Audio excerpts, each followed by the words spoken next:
I'm a little bit tired of hearing this government pretending to be strong in front of China, while it is so weak, without a spine. The Prime Minister cannot say he didn't know. His job is to be the biggest boss around.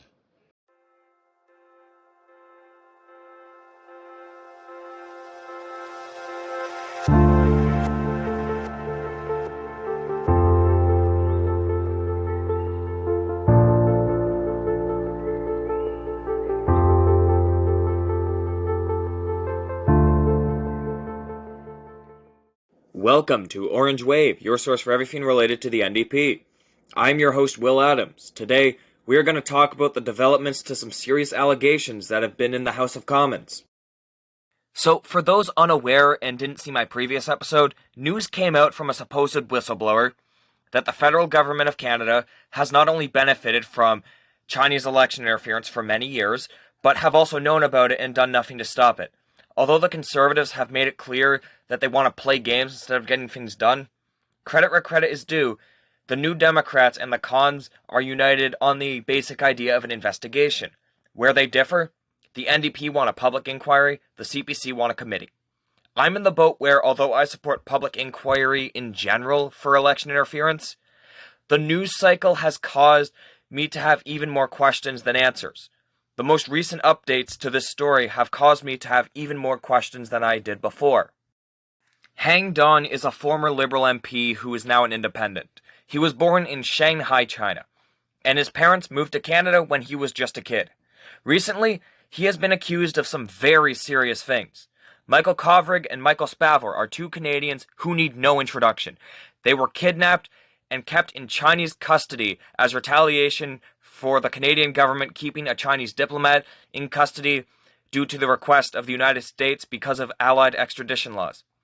It is also necessary to keep in mind that the two Micheals almost ended up being executed by the Chinese government before Trudeau ended up getting them back after the 2021 election. Don has been accused of encouraging the Chinese government to keep the two Micheals in custody, and this is what he had to say during his resignation from the Liberal Party. I want to assure Mr. Micheal Spavor and Mr. Micheal Kovrig and their families that I did nothing to cause them any harm.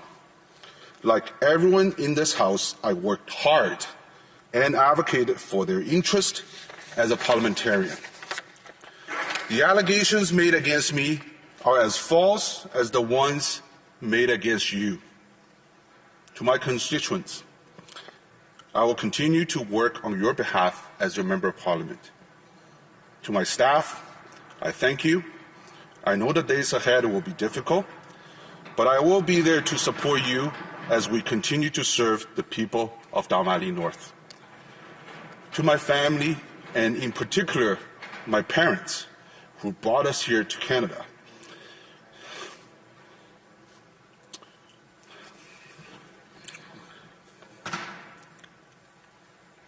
To my wife, Sophie, and my kids, I love you.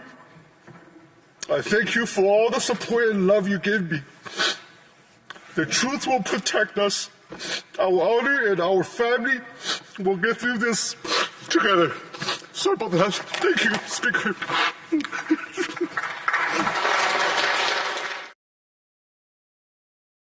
Giving my 2 cents here, it is definitely a little suspicious that someone who's making the case that he isn't guilty is resigning, and if I was in his position, that's definitely not what I would do.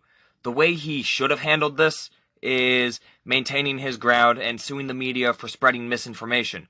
So that tells you one of two things. He's either very much so guilty and he wants the Liberal Party to take the fall, or that he's innocent and because he's loyal to the Liberal Party, he's resigning to salvage a bit of the party's reputation. And I think both of these things are just as equally possible. I think it's necessary to look at Hang Don's record on the two Micheals and whether he actually did talk to China. This comes from Global. Global News reviewed all statements made by Don in Parliament since he was elected in 2019, and found no remarks related to the two Micheals or calls for their freedom prior to March 2023. Dong did not respond to questions about where he's previously made such statements. The Globe and Mail reported Thursday that the Trudeau government determined that there was no actionable evidence after it received a CSIS transcript of a 2021 conversation between Dong and China's top diplomat in Toronto. According to the Globe, a senior government source indicated that conclusions could not be drawn, that Dong asked Beijing to keep the two Canadians in prison for political reasons.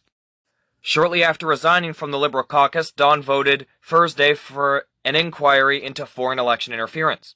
The Trudeau government has been under intense pressure for perceived inaction after reports of China's alleged meddling in Canadian elections.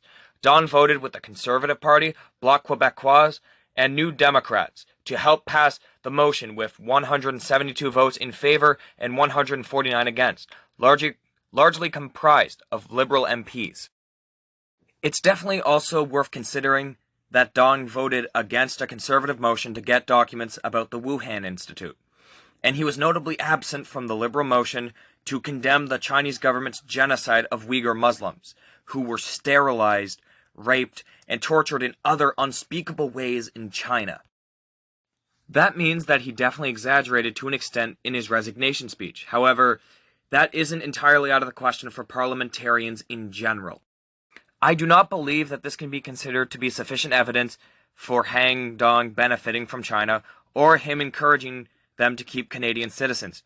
Most of the accusations against Mr. Dong are based on the ramblings of a supposed CSIS whistleblower, whom has only been in contact with the right-wing establishment media as of recording. When only a certain press group has a source, it leaves room for the story in question to be twisted to suit a political narrative over telling the truth, to the point that the story is more lies than fact, and when it becomes unverifiable. And that isn't really out of the question when you realize that most of the media outlets recording this story and putting it into the public are lobbied and in some cases outright owned by notable Conservative MPs. In conclusion, I think there's a chance that this man is innocent, and it is necessary to give Han Dong the benefit of the doubt until more sufficient evidence comes into place. Me and many other Canadians have unanswered questions about this story. For example, why is there a whistleblower that has only been contacting the right-wing establishment media throughout all of this? It's slightly suspicious. When you realize that these are the same people who ran the Oakville hoax and who have racist columnists working for them and are clearly not bipartisan, I'm not exactly wrong for thinking so. In my opinion, what needs to happen for the investigation to proceed properly and unimpeded is to have the whistleblower reveal their identity, so that way we can not only determine the legitimacy of the situation, but also so that way we can know where all this information is coming from, where the whistleblower is actually getting this information, and how they found out about it. Canadians want answers, and the press is not being responsible with any of this.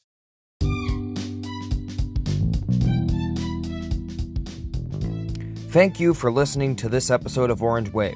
I am your host, Will Adams. I hope you have an amazing day, and remember, Jagmeet Singh loves you.